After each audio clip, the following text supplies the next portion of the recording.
Hello wise Palani பாதயாத்திரை black day 2 பார்த்தலாமா? விடியாத்திரையே இருந்துச்சு. நம்ம பயலோட விட்டு விட்டு நடக்க கிளைமேட் பீச்சு உதறிடுச்சு. நம்ம பாய்ஸோட நம்ம வாக்கூட்டு போக நம்ம ஃபாலோவர்ஸ் கொஞ்சம் பேர் நம்மளை பார்த்துருக்காங்க. பார்த்து சிரிச்சாங்க. பட் நம்ம கிட்ட வந்து பேச தைரியம் இல்லை. அடுத்த டைம் வந்து பேசுங்க.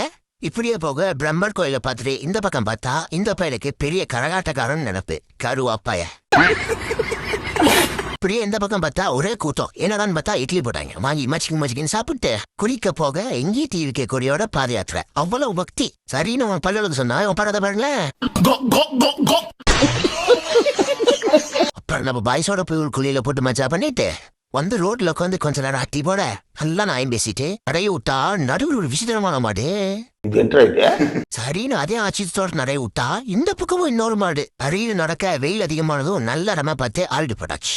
அப்புறம் போய் சாப்பாடு இருந்து சாப்பிட்டு இப்படியே திரும்பவும் நிறைய விட லைட்டா கால் வலிச்சிச்சு. இல்லன்னு சொல்ல மாட்டேன். இருந்தாலும் குழந்தைங்களுக்கு எல்லாம் லாய்பை கொடுத்தாங்களா, அதை வாங்கி நம்ம மச்சிக்கின்னு சாப்பிட. பிகாஸ் நம்மளும் ஒரு குழந்தை தானே. நம்ம ஒரு ஃப்ளோல வீடு எடுத்துட்டு போனா இவன் வேற. இப்படியே போக கொஞ்ச நேரத்துல இருட்டிருச்சு. அடுத்த டின்னர் தான். அதை சாப்பிட்டு முடிச்சு நடக்க நம்மளால நடக்கவே முடியல. உண்ட கலைப்பு போல. அதனால ரோட்லயே பெப்பரப்பான கொஞ்சம் நேரம் படுத்து ரெஸ்ட் எடுக்க கொஞ்சம் பூஸ்ட் ஆனதும் குள்ளாவும் மறந்த காரணத்தினால துண்டை கட்டிக்கிட்டு துடிப்பா நடந்து போய் ஆல்டாயிடுச்சு. பாய் பாய்.